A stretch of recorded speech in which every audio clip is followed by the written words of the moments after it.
Welcome, I'm Jon Caldara, president of the Independence Institute and your devil's advocate. A little later, we're going to talk about fracking throughout Colorado. But first, everybody wants me to get rid of this shirt. I'm sorry. All right, I'll get rid of this shirt. Somebody said I look like a dealer at a casino. All right, from JeffCo, our good friend Ken Witt, who the man under fire, the man in the sights of the unions and everyone else. Thank you for joining us. Just have to tell you, I love the shirt, John. Yeah, all right, now I'm taking it off right now. All right, so I want to talk about the recall and do a few public service announcements. First of all, Election Day is today. As this airs, most everyone should have gotten their mail-in ballots, including the recall questions for you and your two reform board members. That's true, John. Unfortunately, that could provide some amusement if you read those recall assertions. And I want to go through this. And if there is any public service announcement we can make on this, it is the following: that when you read these absurdly long ballot questions followed by yes or no, that both sides are allowed to write whatever the hell they want on this ballot. And the proponents who put on the reasons why you and your comrades need to be kicked out of the board got to write this without anybody saying it was accurate or true. Fair enough? Fair enough. It's unfortunate, but true. I mean, it's pretty tough because there are serious allegations here, and I want to go through them, and I want to find out which ones are accurate, which ones aren't accurate. So let me go down the line. The first one, right up front, the one that the Denver Post, when they endorsed a no vote, said this ballot starts off with this falsehood and basically doesn't get any better. Love that editorial. So they say you're not good with money, that you've paid your new superintendent $80,000 more than his predecessor. Problem with that statement is there's an unfair basis of comparison there. They're taking, in one case, the base pay only of the predecessor, and in the new case, they're taking the entire compensation package and then comparing them as though they were the same number. Right. And I'll give the Denver Post on the news side credit for calling that out as a complete fabrication. My worry is that people are going to get this thing, they're going to read the ballot, and it's going to go, oh my God, look, it's on the ballot like an official question, it must be true. When it comes to financial wherewithal, have you been wasteful? And tell me about the school you guys are building. You know, John, not only have we not been wasteful, we've been very careful with taxpayer money on both fronts. Number one, to make certain that it's effectively used, and number two, to make certain that it is efficiently used. We have authorized a new school, set aside $18 million to build it with no new debt. And we've still added. Time out right there. I've been around this game a long time. There is an industry around building, financing school buildings, and then the kickback comes later in elections later, and it's a wonderful cycle of debt service, building, back to the school board for elections. You're telling me you're able to build a school without going into debt? That's exactly right. And you know, we have growth in that area. We authorized another school last year. We're considering another school this year. We're going to address that growth, but we're going to do it as fiscally responsibly as possible. I don't think you realized how many people you were going to anger by building a school without paying off bond dealers, bond lawyers, bankers, and the construction industry that gets the residuals out of that. Now, actually, you are getting it now. I'm sorry, I take that back. It's true, but it's going to make some people happy too, John. It's going to make kids in the future happy because they won't be paying off the debt when they're adults. That's exactly right. Let me ask you about the next charge. The next one really angered me when I saw it. It said that you have violated state law. Now, the other ones could be more of opinions. You've wasted money. All right, that's subjective. I think it's ridiculous, but it's subjective. This one was an allegation, I think a slanderous allegation, said you broke state law. You have broken Colorado's open meetings laws. I want to dive into this one. Have you? Well, you know, that one gives me pause as an accusation because, number one, of course, we have not broken state sunshine laws. But number two, the fact that you'd make an allegation that we broke the law without filing a complaint, without ever going on record with your conviction in a real way, is terrible. I loved what you did the other week, where you basically filed a complaint against yourself. You called their bluff. Since they, for 2 years, have been saying you've broken a law, you finally said, all right, put your money where your mouth is. You filed a complaint. Why'd you do it? Well, you know, someone needs to take a look at this because it's a baseless allegation, but they get to say whatever they want on the ballot, as you pointed out earlier, John. So the unfortunate truth is, if you can say whatever you want, we need to have some way to say, let's take a look at this. I don't mind someone taking a look at it. It's unfortunate that they weren't willing to back it up. What I found fascinating was the reaction to your, I'll use their word, stunt. Fine, great stunt. And the stunt was, well, you filed that complaint against yourself in the wrong place. You sent it over to the Ethics Commission. It really needed to go to county court. How dare you? You know, I can't sue myself.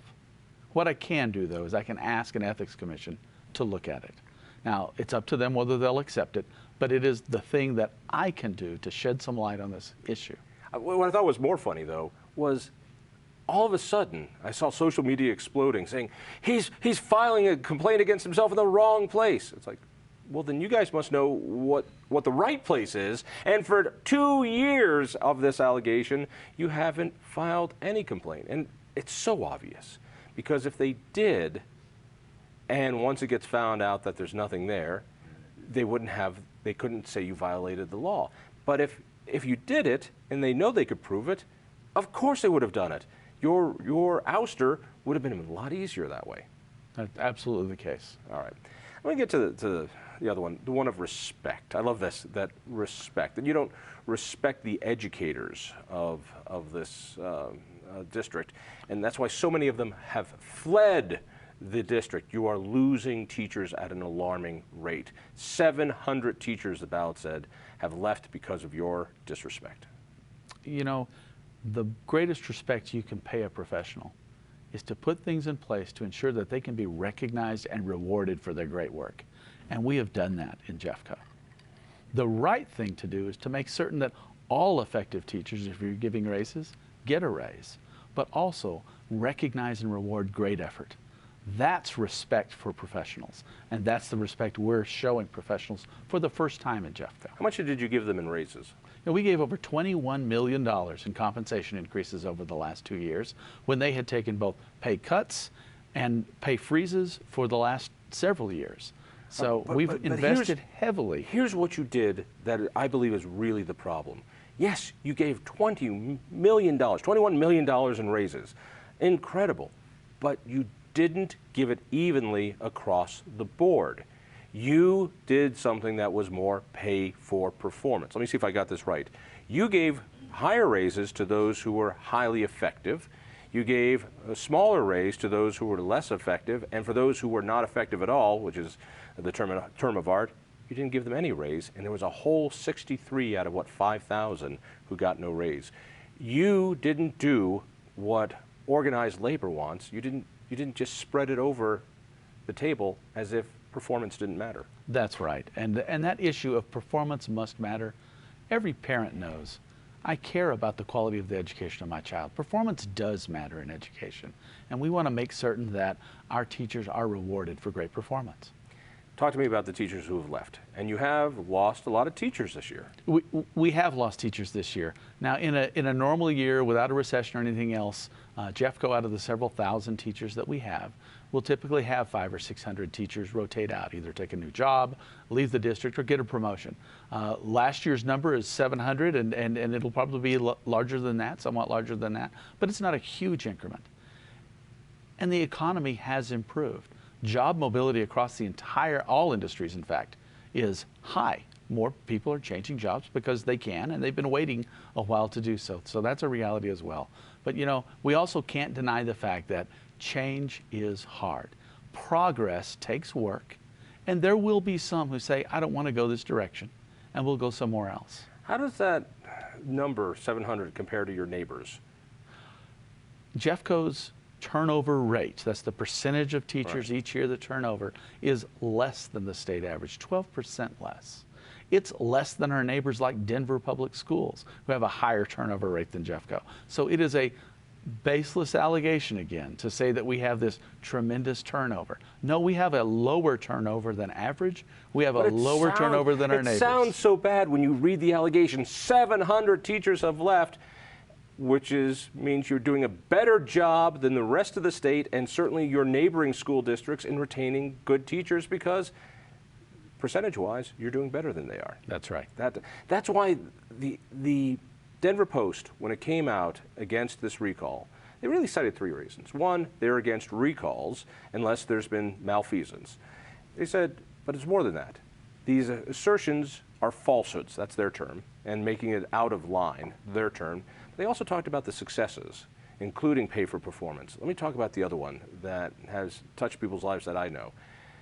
Traditionally in Colorado, public charter schools are treated like the redheaded stepchild. That is, the education establishment doesn't like that parental choice of a different public school. What did you guys do? We equalized funding so that our charter school students, which public charter school students, get the same amount of funding per head as they would if they'd chosen a different school, a different public school. And you know, in JeffCo, there has been a dirty little secret. It's not just a statewide issue. It was a JeffCo issue. These students were deprived of over $1,000 of education funding just because their parents chose a different public school for them. I want to say that again, because I don't think people get it. These public charter schools, if you send your kid to one of these choice schools, again, a public school, there's less funding for that child. I think it was $1,200. There was less funding, and now there's the same amount of funding. That's right. Now these children are treated fairly, as they absolutely should be. I'm going to submit that these policy changes are the reasons you're being recalled. Now they can do all sorts of wonderful thoughts of its AP history, but nothing ever changed on AP history. Am I right on that? That's correct. Nothing changed. Until the College Board said, look, we are biased. We finally have to admit it. We're going to rewrite the framework. Right, so the people who run the AP history curriculum said, man, there is a problem here. We need to change it. But you guys didn't censor it. You didn't change it. No. Nothing's changed. So that fabrication came out, which is really emotional. But really, this is about policy changes. And if you guys stay in office, these policies of building schools without going into debt, of equalizing public school funding, of merit pay, these things will stay. That's why money's flying in from the NEA and other labor organizations to stop it. Well, but that's why it's so important that we stay in office. These advances in education, this is education progress, and it's so important that we stay the course. Let me just ask you a personal question. I've known you for a while, and I remember my time at RTD as a younger guy and the heat I took and how disturbing it was.